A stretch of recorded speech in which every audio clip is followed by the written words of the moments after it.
Bici boom, bici ba, bici boom boom ba.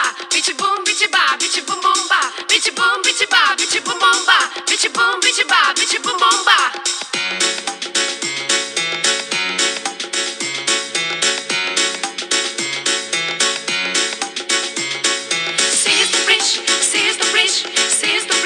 Si stu prish ky celularit të shihja një herë me sy. Si të prish ky celulari të kishim shpëtuar një herë e mirë. A me madhe ti të shi. Mirë se erdhët në episodin e sotëm të podcastit Në Intimitet me këtë pyetje retorike apo mallkim, ë? Marcel, ku do e karakterizoje më shumë? Vak një mallkim madje nga ata që të del nga fundi i shpirtit, shumë nga zemra, sidomos në ditët e sotme. Ku celulari është kthyer në objektin më të rëndësishëm në jetë dhe në shtëpi.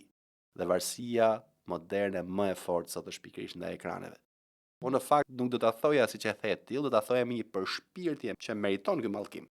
Si sto thyej malukat celular se të është ngjitur pas dorës të është ngjitur. Edhe ka të drejtë deri diku se në fakt më shumë se i ngjitur pas dorës, celulari na është kthyer në gjymtyr, ne kemi këmbë, duar edhe celular, të cilin e vizitojmë dhe e kontrollojmë më shumë se gjymtyrët e tjera. Madje e ke vënë që kurrëzohemi nga një lartësi, themi mos më shtyr një gjë aman. Pastaj kur shikojmë, shohim që marrim vesh pastaj që na është kthyer vetëm krahu në dy vende. Qetësohemi, shqyr zotit kujtova se mu thyet celulari. Jo, s'ke faj se krahut i bëhet halli, po celulari që do i bësh se të humbin gjithë ato selfie, foto, video, që nuk ka arkiv të t'i nxjerr. Po pra, ka njerëz që mezi presin të prishet lavatriçja. Se ti vete, na prishke lavatriçja, kishim blerë lavatriçe 3, ose të prishet televizorit, ose të prishet makina që të blej një tjetër. Dhe shumë shpejt në fakt këto makina, lavatriçe, televizore, gjëra shtëpiake ta plotësojnë dëshirën, prishen. Por telefoni, jo, telefoni bie, telefoni laget, goditet, i mbaron bateria 4 herë në ditë dhe prap jeton. Se i kanë marrë masat, mos ai gjej asgjë. Madje disa njerëz e trajtojnë telefonin me më shumë përkushtim se sa bashkëshortin apo bashkëshorten.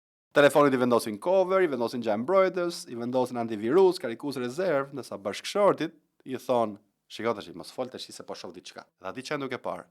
Shikoj një indian që bën shtëpi balte.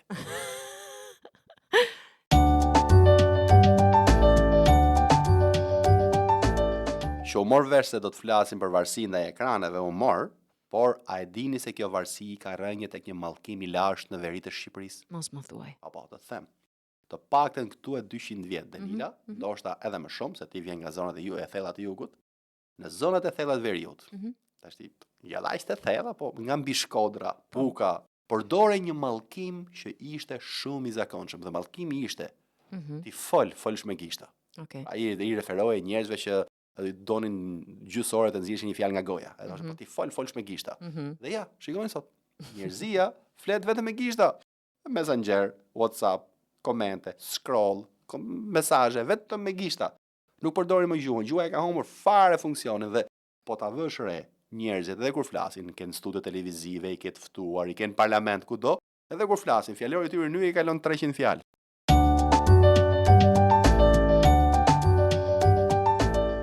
Në këtë pjesë të parë do të flasim për shtëpinë, ku të gjithë janë online, por askush nuk është prezent. A të ka ndodhur ndonjëherë kjo sken? Familja ulur në tavolinë, nëna në Instagram, babai në Facebook ose TikTok, fëmia në YouTube. Edhe qetësia duket si paqe, por në fakt është shkëputje emocionale dhe duket se vetmja gjë që e mban lidhur këtë familje është wireless. Po, dhe ironia, a di kush është? Që secili mendon sa mirë po kalojmë bashkë sonte, kur në fakt askush nuk po sheh askënd në sy dhe nuk po i flet asnjë fjalë. Psikologët e quajnë këtë alone together. Pra, të qenurit vetëm së bashku. Shkrimtarja dhe sociologja Sherry Turkle ka folur shumë për këtë fenomen. Ajo thotë se teknologjia na ka dhënë iluzionin e shoqërisë pa kërkesat e marrëdhënieve reale. Pra, ne kemi lidhje pa intimitet, komunikim pa prani, reagime pa marrëdhënie. Edhe kjo është shumë e dukshme, sidomos tek çiftet. Ka çifte që rrinë 2 orë në divan, po pa folur fare. Edhe kjo jo sepse janë në një paqe të thellë shpirtërore, por sepse secili është futur në universin e vet digital. Ka edhe një term interesant në psikologji sot, termi quhet, nëse nuk e gaboj shqiptimin, fabbing. Okay. Do të thotë të shpërfillësh dikë duke parë telefonin. Pra diçka që na ndodh paktën ja 700 herë në ditë. Po, dhe dhënia përparësia e ekranit mbi një bashkëveprim ball për ball e bën partnerin të ndihet i injoruar, i nënvlerësuar dhe i lënë pas dore. Studimet tregojnë se kjo sjell ulje të kënaqësisë në marrëdhënie, sjell rritje të konflikteve dhe ndjenjë refuzimi, sepse mesazhi që merr personi tjetër është ti nuk je aq interesant sa kjo video me një maca që bie nga tavolina. Fjala fjalë. Dhe kjo gjë krijon një zemrim të heshtur që nuk shpërthen menjëherë, por grumbullohet pak nga pak deri kur ja bën bam. Kjo fillon me pse s'po më dëgjon, edhe përfundon me ne të dy nuk flasim më si dikur. Dhe kështu krijohet largësia emocionale mes çiftit, sepse gjithë energjia mendore shkon tek ekrani. Në vërtet, lidhjet emocionale ndërtohen përmes mikromomenteve dhe kontaktit me sy. Vëmendja e ndar parandalon dëgjimin e thellë dhe të ndjeshëm, të nevojshëm për të ushqyer atë intimitetin që duhet të jetë karakteristike çdo marrëdhënie bashkëshortore. Telefonat celular u lejojnë partnerëve të qëndrojnë vazhdimisht të lidhur në distanca të gjata, por në afërsi të ngushtë ato krijojnë këtë fenomen të quajtur të jesh aty pa qenë aty. Kur një partner është fizikisht i pranishëm, por psikologjikisht i shpërqendruar nga ekrani i tij, kjo krijon ato që quhet tani më teknoferencë, e cila vazhdimisht përkthehet në intimitet më të ulët në marrëdhënie dhe një ndjenjë konflikti më të lartë. Dhe ndoshta problemi më i madh është që kjo largësi nuk vjen me zhurmë, nuk ndodh brenda një nate. Ajo hyn ngadalë në marrëdhënie, mes një prit pak se po shoh këtë, një njoftimi tjetër, një videoje tjetër, derisa një ditë kupton që personi pranë teje di më shumë për njerëzit që ndjek online sesa për atë që po ndjen ti. Edhe atëherë pyetja nuk është më sa kohë kalojmë ne të dy bashkë, por sa prezent jemi realisht me njëri tjetrin. Sepse në fund një marrëdhënie nuk prishet vetëm nga tradhtia apo konfliktet e mëdha. Ndonjëherë ajo ftohet nga mungesa e vëmendjes, nga heshtjet e mbushura me scroll, nga momentet kur partneri ju të shpran me trup, por emocionalisht diku tjetër. Dhe ndoshta sfida më e madhe sot nuk është të gjejmë sinjal më të fortë interneti, por të rikthejmë sinjalin njerëzor mes njëri tjetrit.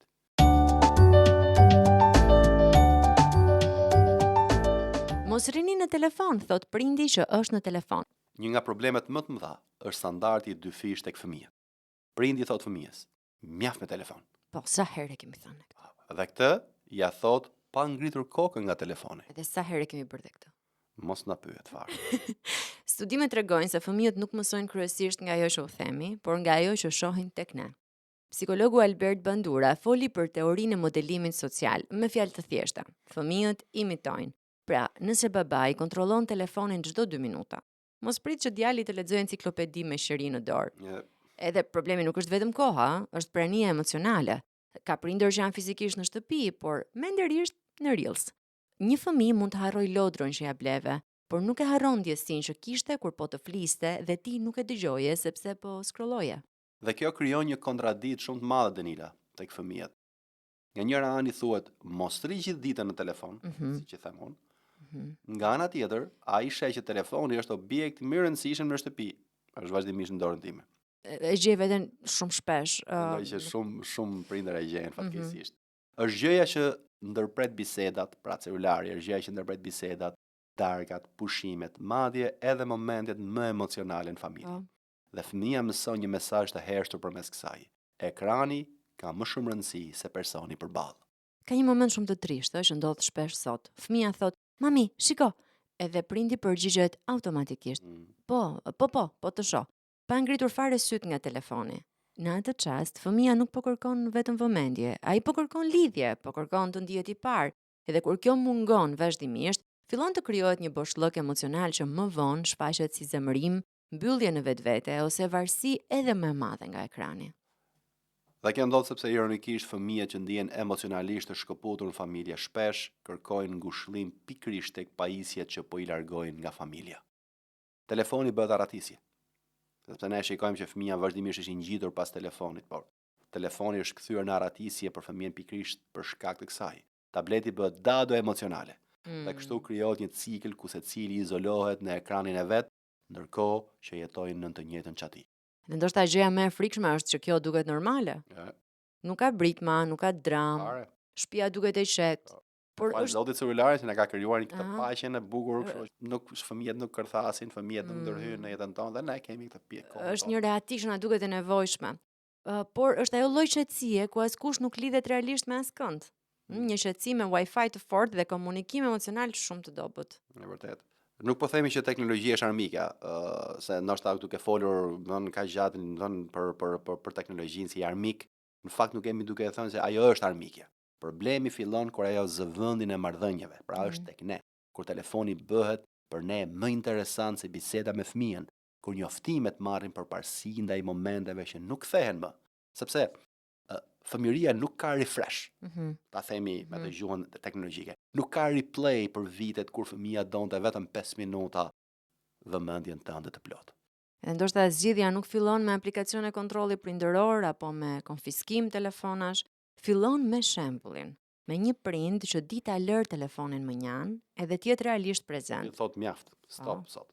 Sepse në fund fëmijët nuk kanë nevojë për prindër që janë perfekt. Ka nevojë për prindër që i shohin në sy, i dëgjojnë me vëmendje edhe u japin atë gjë që asnjë ekran nuk mund ta zëvendësojë, praninë njerëzore.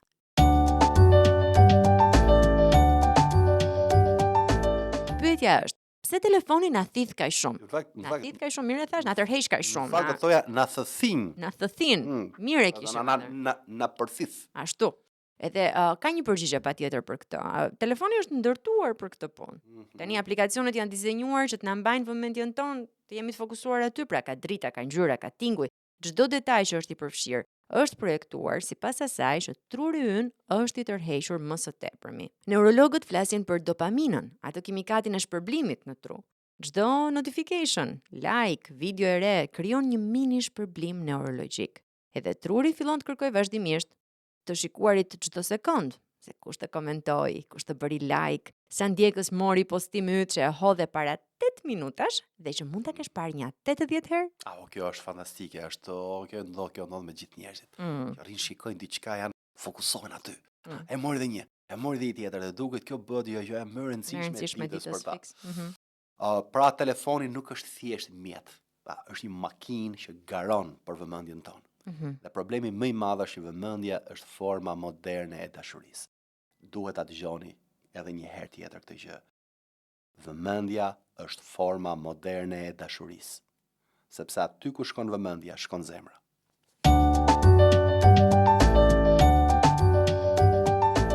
Edhe kjo është arsyeja pse ndonjëherë kapim veten duke hapur telefonin pa arsye fare. Madje ka raste kur e mbyll aplikacionin. Edhe pas 3 sekondash e hap prap automatikisht, sikur truri të jetë në pilot automatik. Nuk është më vetëm një zakon, është një refleks i krijuar nga përsëritja. Dhe sa më shumë shpërblime të vogla merr truri, aq më shumë humbet durimin për gjërat reale, që kërkojnë kohë, siç mund të jetë një bisedë, një libër, një marrëdhënie, një darkë pa ndërprerje. Edhe ju lutem shumë, mund do ju sfidoja të shikonit njëri tjetrin në sy dhe të mendonit për veten tuaj. Kur ka qenë hera fundi që keni lexuar një libër? Deri në cilën faqe e keni quar, ose sa kohë ju ka marrë ky libër? Sa kohë ju ka marrë një film për ta parë, ose a keni quar një film deri në fund? Dhe do ta shikoni vetë që kjo gjë është një lloj padurimi, është një lloj parahatie e brendshme që vjen nga përdorimi i shpeshtë i ekraneve të vogla, ose edhe të mëdha. Sepse jeta reale nuk funksionon si TikToku. Nuk të jep emocion të ri çdo 5 sekonda. Marrëdhëniet kanë heshtje. Kanë rutina, kanë momentet zakonshme, të mërzitshme nganjëherë, por pikërisht aty ndërtohet afërsia e vërtetë. Ndërsa ekrani na mëson të kërkojmë stimulin konstant, të vazhdueshëm dhe pa e kuptuar, fillojmë të ndihemi të mërzitur nga njerëzit real, sepse truri ynë është mësuar me ritmin artificial të algoritmit. Ndoshta kjo është pasoja më e madhe, ne po humbasim aftësinë për të qenë prezent. Jemi gjithmonë diku tjetër, në një video tjetër, në një bisedë tjetër, në jetën e dikujt tjetër. Ndërkohë momentet tona reale kalojnë para syve tan pa jetuar plotësisht. Një partner që po përpiqet të flasë me ne, një fëmijë që kërkon vëmendje, një darkë familjare që kalon në heshtje me dritën e ekraneve mbi fytyra. Mbase pyetja që duhet i bëjmë vetes nuk është sa orë kaloj në telefon, por çfarë po humbas ndërkohë që jam aty. Sepse teknologjia do vazhdoj të bëhet më e zgjuar, më e shpejtë dhe më tërheqëse. Por sfida jonë si njerëz është të mos harrojmë gjërat që na bëjnë njerëz, vëmendjen, dëgjimin, praninë dhe lidhjen reale me njëri tjetrin.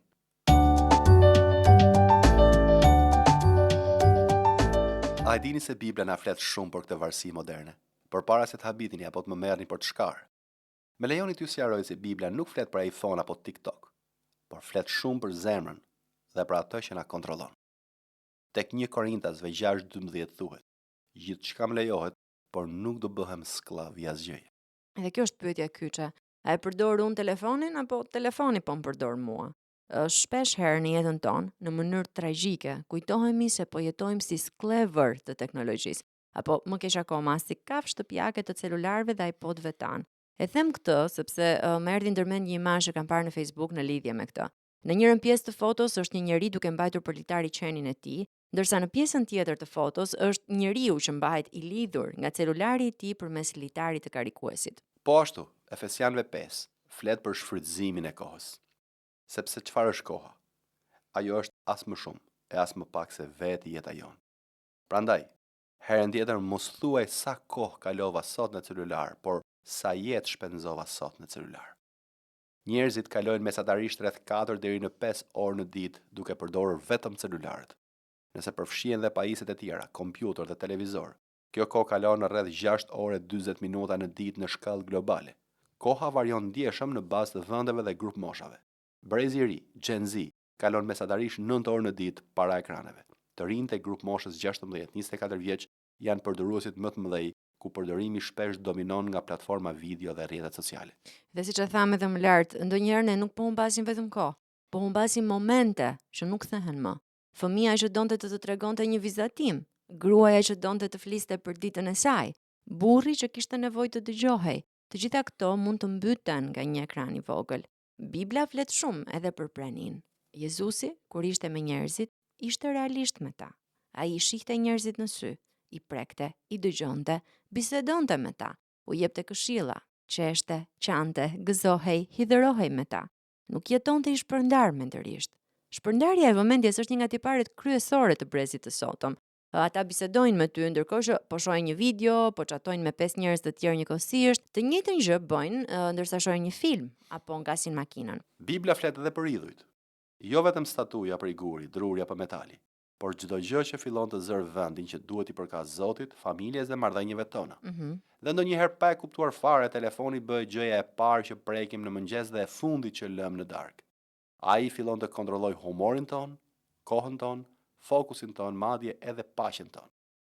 Bibla na kujton se njeriu nuk është krijuar për të jetuar i lidhur pas gjërave që e kontrollojnë, por për të jetuar në liri, në dashuri dhe në marrëdhënie të vërteta me Zotin dhe me njerëzit.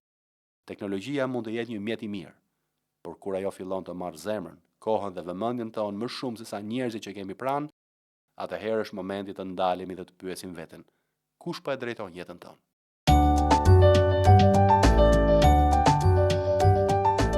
Marcel, më thuaj një sken tipike moderne. Sken tipike moderne? Me telefonin. Po, për atë po flasim. Po ja, për shembull. Më klasika, çifti që del për darkë romantike. Po, shumë bukur. Por 40% të kohës e kalon duke fotografuar ushqimin që është ftohur tashmë. Ata pastaj në mënyrë ironike, postojnë në rrjetet sociale dhe quajnë, i shkruajnë sipër, vendos një zemër të kuqe aty dhe quajnë quality time. Një kohë cilësore. Ndërkohë nuk kanë folur asgjë gjatë gjithë kohës përveç mos e ha, akoma. Nuk e kam nxjerrë në story, mos e ha. Ose kjo tjetra, një baba po sheh video motivuese për familjen, ndërsa djali po luan vetëm në qoshe. Ironi absolute. Ose kur dikur zgjohet në mëngjes dhe gjëja e parë që prek nuk është dora e bashortit, por telefoni. E në fakt disa njerëz kanë më shumë intimitet me atë Face ID të celularit se sa kanë me partnerin. Mirë, po problemi është real, shumë e drejtë, po zgjidhja praktike kush është? Praktika në liçen. Nuk mendoj që zgjidhja është hedhim telefonat në liçen, edhe pse disa bashkëshort ose bashkëshorte, më shumë mendoj, mund të tundohen. Shiko, është batut nga filmi Dy herë mati, duhet ta kapja këtë gjë. Kam thënë mos më merr gjithmonë shumë seriozisht. Është ajo ku i thotë Sazani, thotë, po praktika i thotë, praktika në liçen. Por që ti kthehem pyetjes tënde. Shiko, ne kemi thënë që në fillim të këtij programi që ne nuk japim receta. Nuk e kemi këtë podcast për të dhënë receta, 5 hapa, 6 mënyra si të bëjmë gjërat. Por nëse unë do të jap një përgjigje pyetjes tënde është duhet disiplinë. Duhen kufi. Për shembull, tavolina pa telefona. Do ham darkën? Pa telefona. 1 orë në darkë vetëm për bisedë. Mos e fillo dhe mos e mbyll ditën me ekran. Këto janë disa hapa të thjeshtë, që nuk duan ndonjë filozofi të madhe. Mjafton dienia mbi rrezikun e varësisë dhe vullneti për të thënë stop. Në fund kemi jetuar edhe pa ta më përpara. Megjithatë, ka dhe një ide tjetër, kur dikush po flet me ty, mundohu ta vendosësh telefonin poshtë. Fizikisht poshtë. Ose e di çfarë, një ide është mos e nxirr fare telefonin, sepse kjo do t'i tregonte personit tjetër që ai është personi që gëzon të gjithë interesin tuaj, jo celulari. Gjithë vëmendja është mbi të. Të gjithë vëmendja. Pra, për sa kohë që ti je me dikë tjetër, je prezent aty, sepse prania, prezenca është respekt.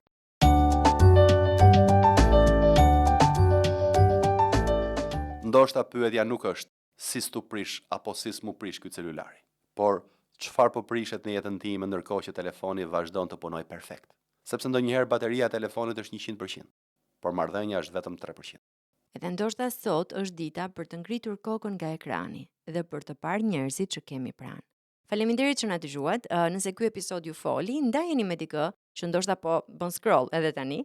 Edhe mos harroni, ndonjëherë mënyra më e mirë për të lidhur është të shkëputesh pak.